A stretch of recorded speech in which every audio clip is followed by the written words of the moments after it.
Good afternoon student. कसे आहात सगळे? अभ्यास चालू आहे ना? रोज रीडिंग रायटिंग सगळ्या विषयांचं चालू आहे ना? तर आज आपल्याला मराठीचा आपला दुसरा पाठ आहे. मागच्या पाठात तुम्ही समानार्थी आणि विरुद्धार्थी असे दोन्ही शब्द शिकलेला आहात. तर आजच्या पाठामध्ये आपल्याला व्याकरणाचाच विचार करायचा आहे. कारण फर्स्ट युनिटमधले 4 लेसन तुमचे झालेले आहेत. त्यामुळे आजच्या पाठातही आपण व्याकरण घेणार आहोत.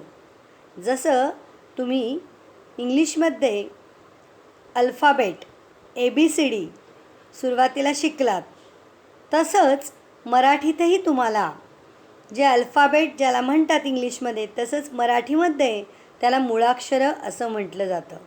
या मुळाक्षरांचा अभ्यास तुम्ही आता करणार आहात. तर ती मुळाक्षरं कोणकोणती आहेत, कशा पद्धतीने आहेत, त्याचा अभ्यास आपल्याला करायचा आहे. मराठी मुळाक्षरांचा अभ्यास करताना आपल्याला दोन प्रकारचा अभ्यास करायचा आहे. स्वर आणि व्यंजनं, वॉवेल्स आणि कॉन्सोनंट. इंग्लिशमध्ये जसं तुम्ही म्हणतात वॉवेल्स अँड कॉन्सोनंट्स, तसं आपल्याला या दोन्हींचा अभ्यास करायचा आहे. मुलांनो, भाषा शिकण्यासाठी मुळाक्षरं फार महत्त्वाची आहेत. तुम्हाला रीडिंग आणि रायटिंग स्किल येण्यासाठी मुळाक्षरं आलीच पाहिजेत. त्यामुळेच मराठीत आपल्याला या मुळाक्षरांचा परिचय करून घ्यायचा आहे. मुळाक्षरं म्हणजे काय, त्या शब्दातच त्याचा अर्थ सांगितलेला आहे. मुळाक्षरं म्हणजे मूळ अक्षरं. मूळ अक्षरं जी अक्षरं आपल्याला वेगवेगळे शब्द बनवायला मदत करतात.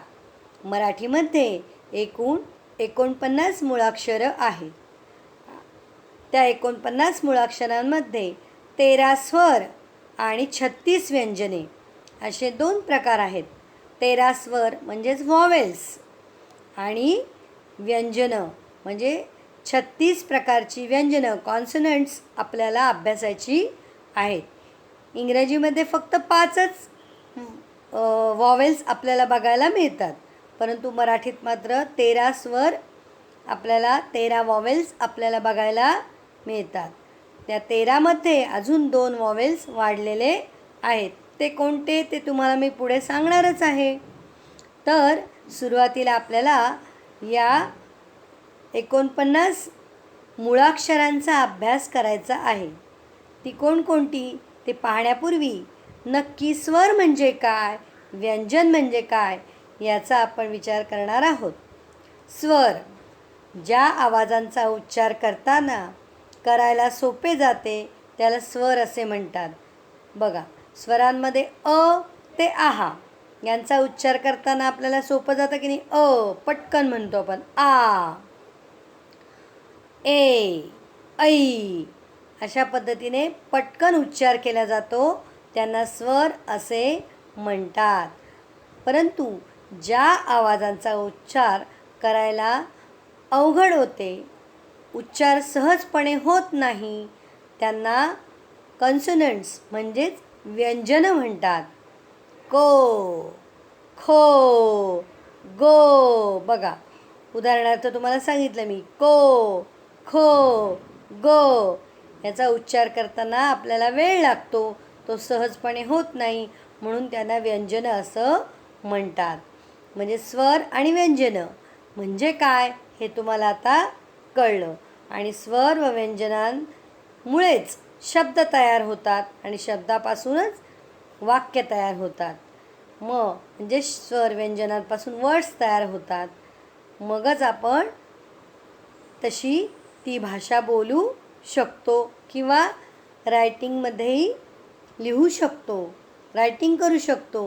म्हणूनच स्वर व्यंजनाचा अभ्यास हा मराठी भाषेसाठी सुद्धा फार गरजेचा आहे. त्यामुळेच आपण एकमेकांशी संवादसुद्धा साधू शकतो. तर या स्वरांचा, व्यंजनांचाच म्हणजे वॉवेल्स अँड कॉन्सोनंट्सचाच म्हणजेच मुळाक्षरांचा म्हणजेच अल्फाबेटचा, इंग्लिशमध्ये अल्फाबेट आणि मराठीमध्ये मुळाक्षरांचा अभ्यास आपल्याला आजच्या या पाठामध्ये करायचा आहे. ते स्वर, म्हणजेच वॉवेल्स आणि कॉन्सनंट्स म्हणजेच व्यंजनं कोणकोणती आहेत ती आता आपण चित्राद्वारे बघणार आहोत. एक एक दोन दोन शब्द मी घेतेच आहे, परंतु त्याचे आणखीही काही शब्द तुम्ही बघायचे आहेत. तसंच मी जे या लेसनमध्ये जे घेणार आहे त्याचे कमेंट्स मी दिलेल्या ईमेल आय डीवर तुम्ही पाठवायचे आहेत. तर त्या पद्धतीने आता आपण सुरुवात करणार आहोत. सुरुवात करताना पहिले मराठी मुळाक्षरे. आता आपण मराठी मुळाक्षरांमध्ये स्वर म्हणजे अ ते आहा, अ ते आहा या स्वरांकडे आपण वळणार आहोत. अ ते आहा हे स्वर आहेतच, परंतु मी तुम्हाला मगाशीच सांगितलं की त्यात दोन स्वर वाढलेले आहेत. त्यामध्ये अ आणि ॲ, ॲ आणि अ हे दोन स्वर काय आहेत, वाढलेले आहेत. तसंच क ते ज्ञ ही काय आहेत, व्यंजने आहेत. तर आपण या स्वर आणि व्यंजनांचा एक एक करून अभ्यास करूया. पुढचं चला मराठी मुळाक्षरे शिकूया. अ अननस, अननस, अननस. वरून काय होईल अजून, अभ्यास. वरून अभ्यास जो की तुम्ही सध्या करता आहात. अभ्यास, अननस. वरून अजून शब्द काय होईल शोधायचा आहे. वरून शब्द काय होईल तोही शोधायचा आहे. वरून बरेच शब्द तयार होतात. वरून आंबा तयार होतो, पण तो वरून होतो, त्याला काना दिला जातो, तो पुढे आपण बघणारच आहोत. तर वरून आणखी काय शब्द तुम्हाला सापडतात ते तुम्ही शोधायचे आहेत. वरून अनिता, अजय, अनय अशी वेगवेगळी नावंसुद्धा तयार होतात. मुलांची मुलींची नावं वरून तयार होतात, तीही तुम्ही शोधायची आहेत. मग अननस, अननस. पुढचा शब्द आई, आई. आईला तुम्ही कधी मम्मी, मॉम असं वेगवेगळे बोलत असाल, पण आईला खरा मराठी शब्द आई असा आहे. आपण समानार्थी शब्दामध्ये सुद्धा आई शब्द बघितला आहे की नाही.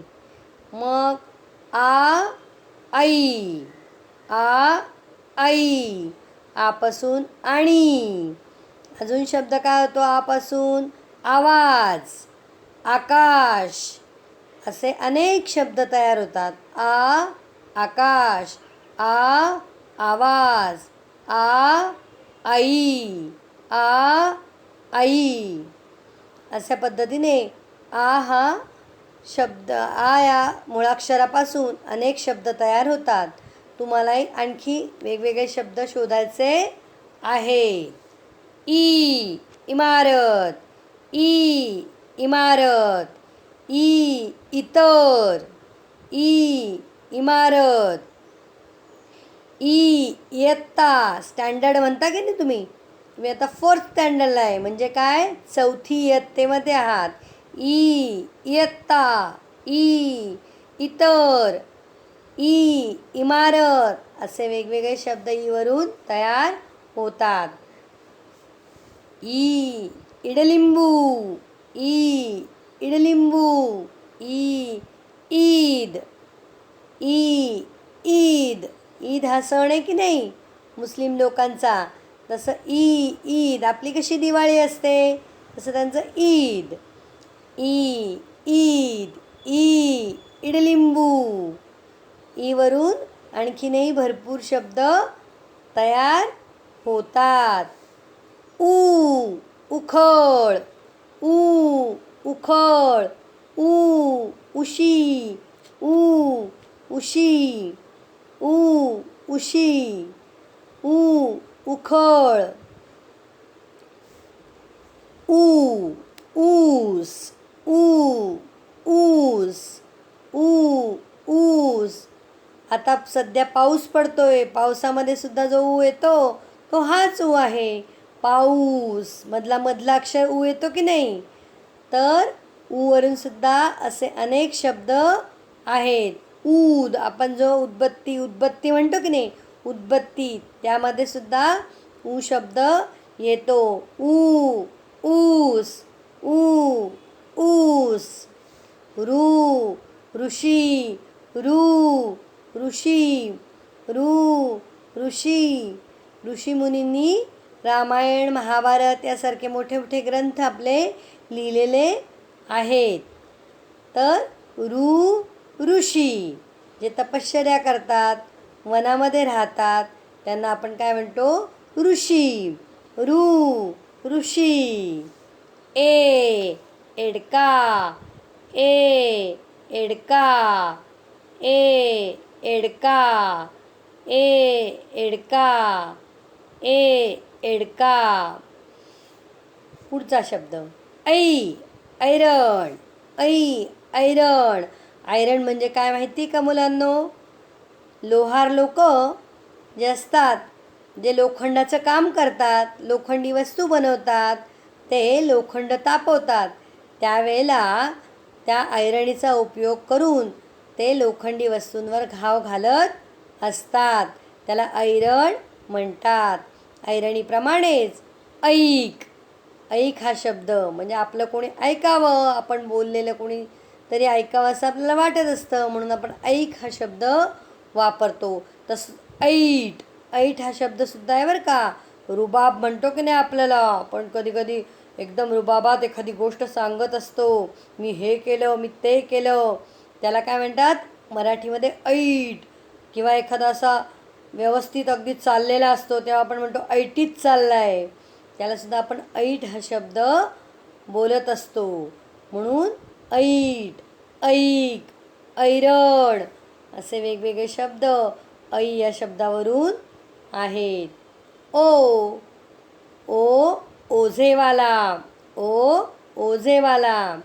कधी कधी आपण गावाला जातो, स्टेशनवर गेलो की आपल्या बॅग्स लांबच्या जत्रेला, लांबच्या यात्रेला किंवा लांबच्या प्रवासाला जायचं असेल, ट्रॅव्हलिंग करायचं असेल, तर मोठ्या जड बॅग्स असतात. मग त्या बॅग्स आपल्याकडनं धावपळीच्या वेळी उचलल्या जात नाही, किंवा एखादे वयस्कर असतील त्यांना उचलता येत नाही. मग अशा वेळे स्टेशनवर कुली असतात. ते कुली आपल्या बॅग्स आपल्या गाडीमध्ये ठेवायचं काम करतात. त्यांनाच ओझेवाले असं म्हणतात. ते आपलं ओझं वाहून नेतात, आपलं स्टोरेज ठिकाणावर ठेवतात, म्हणून त्यांना ओझेवाला असं म्हणतात. ओझेवाला. ओझेवाला. ओझेवाला. ओ म्हणजे ओढासुद्धा होतो. ओढा म्हणजे छोटंसं धबधबा, त्याला ओढा असं म्हणतात. ओवरून अनेक शब्द तयार होतात, तेही तुम्हाला शोधायचे आहेत. औषध. औषध. औषध. औषध. अंगठी.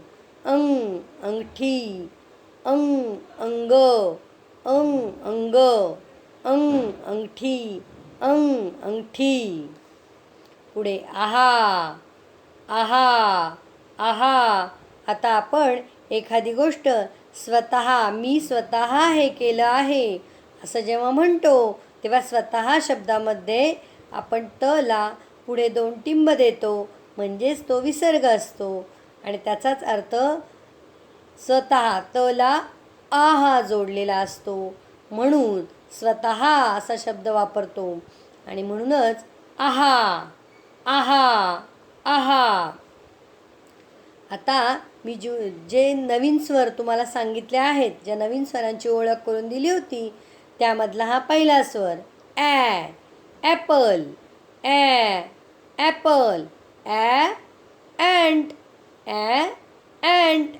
अँट म्हणजे मुंगी म्हणता की नाही तुम्ही, तो अँट शब्दसुद्धा येतो. Apple. Apple. Orange. Orange. Ox. Ox. August. August, October, October, October. पुढचा शब्द. आता स्वरांचा अभ्यास आपला करून झाला आहे. आता पुढे व्यंजनांचा अभ्यास बघूया. क कमळ, क कमळ, क कप, क कप, क कमला, क कमला. मुलीचं नाव असतं की नाही कमला. क कमला, क कपिल, क कपिल. कपिलसुद्धा मुलांचं नाव असतं की नाही. मग अशी वेगवेगळी नावं, अशी वेगवेगळी शब्द तुम्ही तयार करू शकाल. क कमळ, क कमळ. जे पाण्यात चिखलात उगवतं ते काय असतं? कमळ. कमळ म्हणजे कमळाचं फूल. आणि कमळ हे आपलं राष्ट्रीय फूलसुद्धा आहे. आपला राष्ट्रीय पक्षी काय आहे? मोर आहे. राष्ट्रीय पक्षी नॅशनल राष्ट्रीय पक्षी जसा मोर आहे तसंच राष्ट्रीय फूल हे काय आपलं? कमळ आहे. तर क कमळ, क कमळ. ख खडू, ख खडू. टीचर्स ब्लॅक किंवा व्हाईट बोर्डवर लिहिता की नाही. तर ब्लॅक बोर्ड आणि ग्रीन बोर्डवर लिहिण्यासाठी खडूचा वापर करावा लागतो आणि व्हाईट बोर्डवर मार्करचा वापर करावा लागतो. मग ब्लॅक आणि ग्रीन बोर्डवर जो वापरला जातो व्हाईट कलरमध्ये असतो तो म्हणजे काय? ख खडू, ख खडू, ख खडू. ख वरून खरवस, ख वरून खरे, ख वरून खटारा. असे अनेक शब्द तयार होतात. ख वरून खजूर. एक नाही अनेक ख वरून शब्द तयार होतात. मग तेही शब्द आपण शोधूया. ख खडू, ख खडू, ख खडू. ग गवत, ग गवत. बगीचात जातो की नाही आपण गार्डनमध्ये, तेव्हा कसं वाढलेलं असतं? हिरवळ असते. त्याला काय म्हणतात? गवत, गवत. गवतावरनं चालायला छान वाटतं की नाही? मऊ मऊ. तर ते गवत आपल्याला सगळीकडे दिसतं. गवत. गणपती, गणपती. गवत. ग पासून सुद्धा अनेक शब्द तयार होतात. गणपतीची नावं गणेश, गणपती, गजानन ही सुद्धा काय? ग वरूनच आहे. गणपती, गवत. घर, घर. तसंच घ वरून घार. घ वरून आणखीनही भरपूर शब्द तयार होतात. घडा, घड्याळ, घार, घर, घर. वाङ्मय. याचा उच्चार न सारखाच केला जातो. वाङ्मय हा शब्द फारसा आपल्या लेखनात आणि वाचनात येत नाही, परंतु काही प्रमाणात येतो, म्हणून तो आपल्याला शिकायचा आहे. वाङ्मय. पुढचा शब्द. चहा, चष्मा, चमचा, चमचा, चहा, चष्मा, चरखा. असे च पासूनही अनेक शब्द आहेत. चहा. च वरून चटणी. चटणी हा शब्दसुद्धा आहे. फक्त उच्चारांमध्ये चचा बदल होतो. चहा, चटणी, च वरून चटणी, चमचा. असे वेगवेगळे उच्चार चचे होतात. शब्द मुळाक्षर एकच, परंतु उच्चार करताना आपण वेगवेगळे करतो. च चिमटा, परत वेगळा उच्चार झाला. च चहा, च चहा. छ छत्री, सध्या पावसाचे दिवस आहेत त्यामुळे ही तर आपल्याला लागतेच. छ छत्री, छ छत्री. छ छत, छ छत. छ छप्पर, रूफ. तुम्ही म्हणता की नाही इंग्लिशमध्ये रूफ. छ छप्पर, छ छप्पर. छ छत्री, छ छडी, जी आत्ता तुम्हाला बसत नाही, पण पूर्वी आपल्या आजी आजोबा आई बाबा यांना मात्र अभ्यास केला नाही की छडी मारायचे. त्यांचे सर, त्यांच्या मॅम, त्यांच्या मिस त्यांना काय करायच्या, छडी द्यायच्या. तर ती छडी. छ छडी. छ छत्री, छ छत्री. ज ज जहाज, ज जहाज. ज जहाज. ज जहाज. ज जाणे, ज जाणे. ज जर्दाळू, ज जर्दाळू. ज जहाज, ज जहाज. झ झबले, झ झबले. झ झगा, झ झ झगा. झ झबले. असे झवरूनही अनेक शब्द आपल्याला बघायला मिळतात. झवरून झाड, झाडसुद्धा शब्द येतो. चंचल, याचा उच्चारसुद्धा न असा केला जातो. हाही शब्द फारसा आपल्या लेखनात येत नाही, तरीसुद्धा या व्यंजनाचाही आपल्याला अभ्यास करायचा आहे. चंचल, न चंचल, न चंचल. ट टरबूज, ट टरबूज.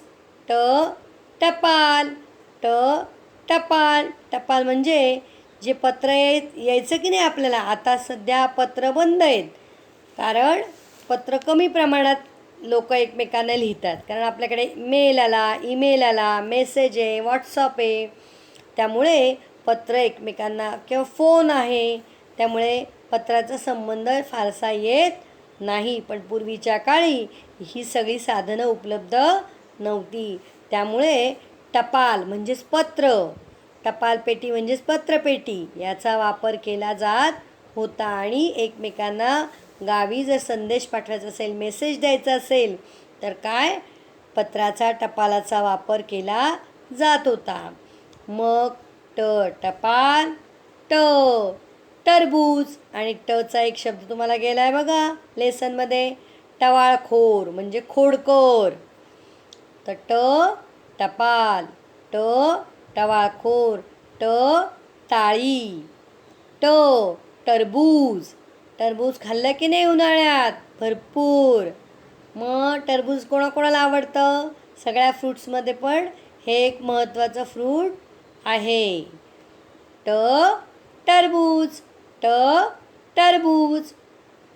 ठ ठसा, ठ ठसा. ठ ठसा. ठ ठग. ठग म्हणजे एखाद्याला फसवणारा, म्हणून ठग. ठग हा शब्दसुद्धा ठ पासून तयार होतो. ठ ठसा, ठ ठसा. ड डमरू, ड डमरू. ड डबा, ड डबा. टिफिन आणता की नाही रोज तुम्ही, आता सध्या शाळा बंद आहे, पण शाळा सुरू झाली सगळे काय करतात, टिफिन घेऊन येतात. टिफिनलासुद्धा डबा म्हणतात. किंवा घरी आई सगळं धान्य भरून ठेवते, ते सुद्धा कशात ठेवते, डब्यांमध्ये ठेवते, म्हणून ड डबा. ड डमरू, ड डमरू. ढ ढग, ढ ढग. ढ ढग. बाण, न बाण, न बाण, न बाण. न बाण, त तलवार, त तलवार, त तलवार, त तवा, त तवा. आई रोज पोळ्या करते की नाही तव्यावर, त्याला तवा, त तवा, त तलवार, थ थवा, थ थवा, थ थवा, थ थवा. थवा म्हणजे पक्षी एकत्र येतात आणि आकाशात उडतात. तर ते जेव्हा एकत्र असतात, आकाशात उडतात, तेव्हा त्याला म्हणतात, जसं आपण कळप म्हणतो की नाही पक्ष्यांचा, प्राण्यांचा कळप असतो की नाही, मेंढ्यांचा कळप, सगळे ग्रुप थोडक्यात. तुम्ही कसं गटागटाने ग्रुपनी मुलं सगळे फिरतात मधल्या सुट्टीत, मध्ये रिसेसमध्ये येता की नाही एकत्र, ग्रुपनी दिसता की नाही, तसं पक्षी पण काय करतात, त्यांची शाळा सुटते पक्ष्यांची आणि ते एकत्र आपल्या घरी जायला निघतात आणि सगळ्या ते एकत्र जातात, तेव्हा त्याला काय म्हणतात, थवा. म्हणून थवा, पक्ष्यांचा थवा, पक्ष्यांचा ग्रुप थोडक्यात. थवा, थ थवा, थ थवा. दप्तर, दप्तर. स्कूल बॅग चित्र दिसतंय की नाही तुम्हाला, स्कूल बॅगचं, स्कूल बॅग. मग ती तुमची स्कूल बॅग म्हणजेच काय, दप्तर. मराठीत त्याला काय म्हणतात, दप्तर. स्कूल बॅगला दप्तर म्हणतात. धनुष्य, धनुष्य. आत्ता रामायण महाभारत सगळं पाहिलं की नाही, त्याच्यात धनुष्य बघितलं की नाही तुम्ही सुट्टीत, मग ते धनुष्य. वरून धबधबा, धबधबा माहिती आहे की नाही, वॉटरफॉल खाली भिजायला आवडते की नाही सगळ्यांना, त्यालाच मराठीत काय म्हणतात, धबधबा. धबधबा. धनुष्य, धनुष्य. नळ, नळ. नळाबद्दल तर सांगायलाच नको. पाणी कुठून येतं आपल्याला, नळातून रोज. मग नळ, नळ. आता नळाचा न आणि बाणाचा ण हे दोन वेगवेगळे उच्चार आणि मुळाक्षरसुद्धा वेगवेगळे आहेत. ते नीट लक्षात ठेवायचे आहेत, नीट रीड करायचे आहेत. पतंग, पतंग, पतंग, पतंग.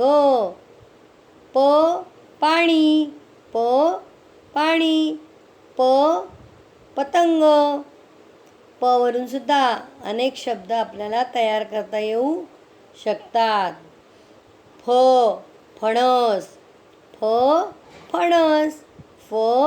फळा. बोर्ड असतो की नाही, ब्लॅक बोर्ड, व्हाईट बोर्ड, त्याला काय म्हणतात, फळा मराठीतून. फळा. फणस, फणस. बदक, बदक, बदक. डक म्हणता की नाही तुम्ही, त्यालाच मराठीतून बदक, बदक. भजी, भटजी, भजी, भटजी. बघा, भटजी म्हणजे पूजा सांगणारे, तसंच भजी हे तर सांगायलाच नको. सध्या पावसाळा चालू आहे, बाहेरनं सगळं वडापाव वगैरे सगळं बंद आहे. मग होते की नाही इच्छा आईला सांगायची, आई कर गरम गरम भजी. तीच भजी. भजी, भजी, भजी. मगर. घाबरलात की काय, मगर.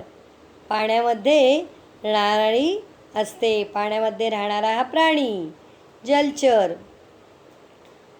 मगर, मगर, मगर. यज्ञ, यज्ञ. बघा, कधी लग्न कार्यात किंवा कुठे गेलात तर जेव्हा पूजा वगैरे असते त्यावेळेला हा यज्ञ पेटवला जातो. तसाच हा यज्ञ इथे दिलेला आहे. यज्ञ यज्ञ यज्ञ रथ रथ रथ रथ ज्याला घोडे लावलेले असतात पुढे आणि मागे गाडी जोडलेली असते. जशी बैलगाडी असते आपली त्याप्रमाणे बैलगाडीला पुढे बैल असतात, परंतु जो व्यवस्थित वरती छत्री वगैरे लावलेली असते राजा महाराजांसाठी तयार केलेला असतो, घोडे लावलेले असतात पुढे, तर त्याला रथ असं म्हणतात. रथ रथ लसूण लसूण लसूण तुम्हाला सांगायला नकोच, घरी आपण बघतोच रोज लसूण.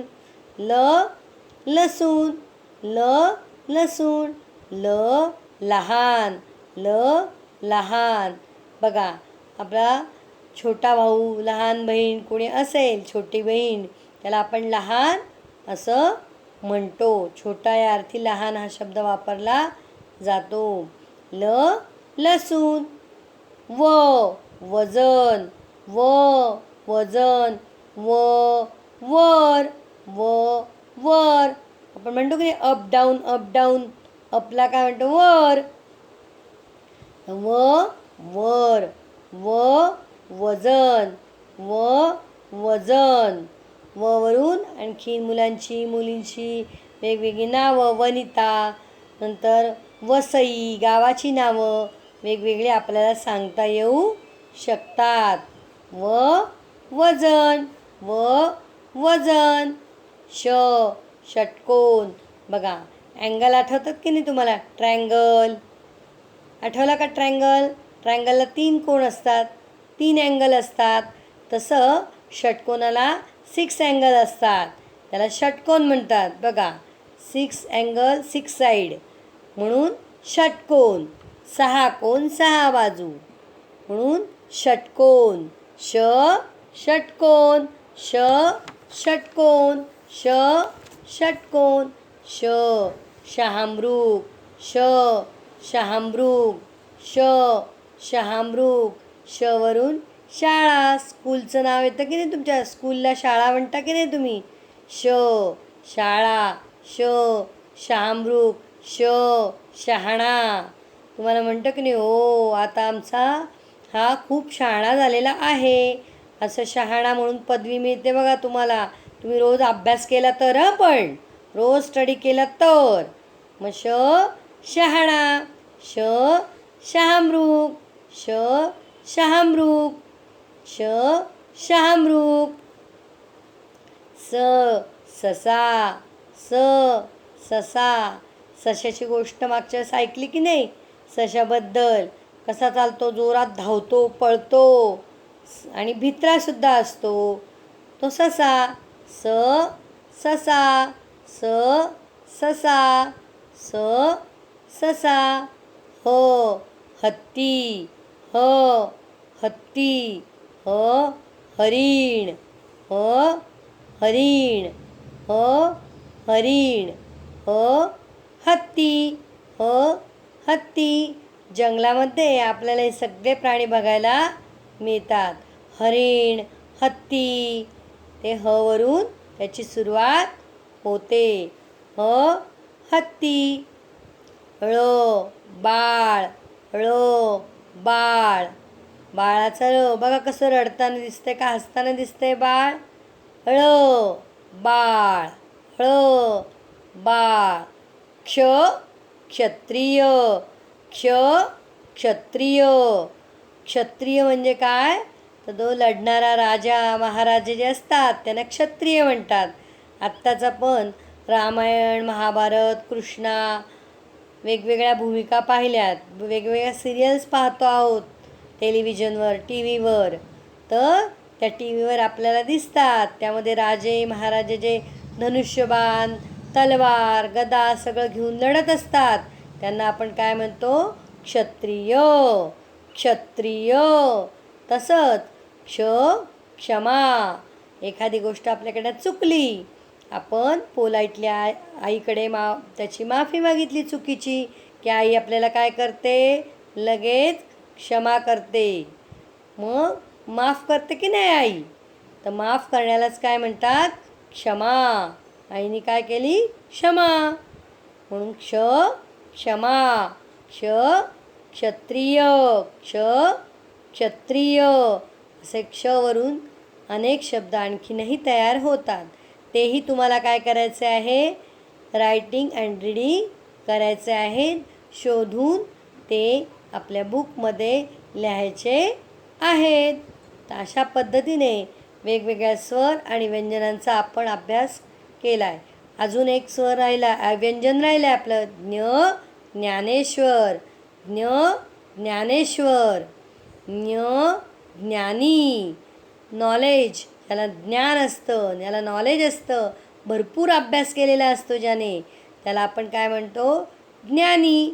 आणि तसंच ज्ञान घेतलेले आपले एक महाराष्ट्रातले महान संत म्हणजे कोण? ज्यांचा अभ्यास तुम्हाला हिस्ट्रीमध्ये असेल कदाचित पुढे, तर तेच कोण आहेत? ज्ञानेश्वर. त्यांनी भरपूर अभ्यास केला, ज्ञान मिळवलं. गीता जो आपला धर्म ग्रंथ आहे, गीता जी आपली सांगितलेली आहे त्याबद्दल लिहिलं, ते ज्ञानेश्वर.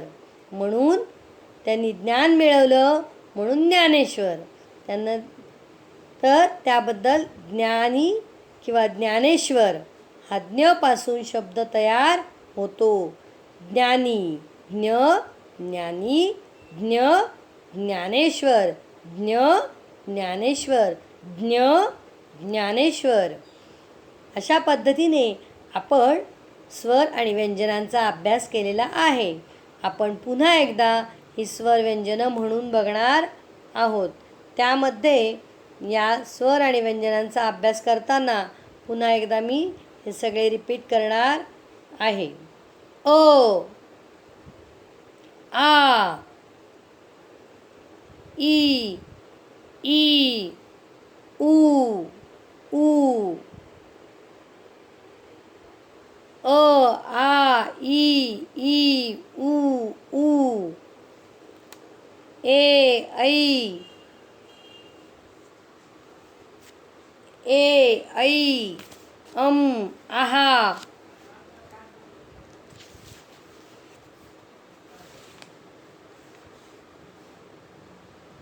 ओ, औ, आहा. ॲ, आ.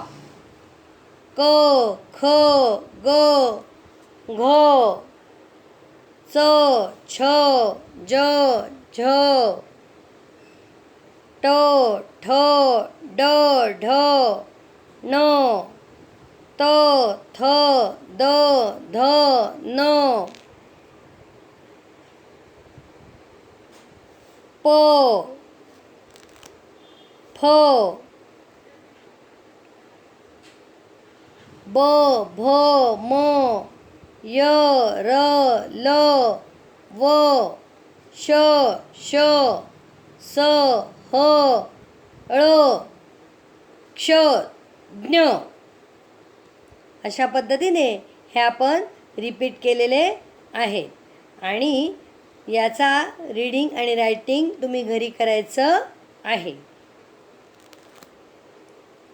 आणि ईमेल ID जो दिलेला आहे त्यामध्ये रिव्ह्यू पाठवायचे आहेत. सगळ्यांनी यूट्यूबची लिंक बघायची आहे आणि प्रेझेंटी तुमची द्यायची आहे. कारण तुमची प्रेझेंटी मस्ट आहे. जसं तुम्ही रोज प्रेझेंट असतात, तुमची प्रेझेंटी घेतली जाते, तशी प्रेझेंटी आम्ही घेणार आहोत. त्यामुळे तुम्ही ही लिंक बघणं आणि त्याप्रमाणे अभ्यास करणं गरजेचं आहे. रोजचा अभ्यास रोज तुम्ही केला पाहिजे. जसं रोज आपल्याला जेवायला लागतं, खायला लागतं, तसंच अभ्यासही रोजचा रोज करायचा आहे. सगळ्याच विषयांचा अभ्यास रोज करायचा आहे. तर तुम्ही पाहिलेल्या व्हिडिओबद्दल कॉमेंट्स द्यायचे आहेत. ईमेल ID खाली दिलेला आहे. तर पुढच्या वेळेस आपण मूळाक्षरं पासून बाराखडी कशी तयार होते आणि बाराखडी नंतर शब्द कसे तयार होतात मराठी, ते आपण पाहणार आहोत. धन्यवाद. थँक्यू.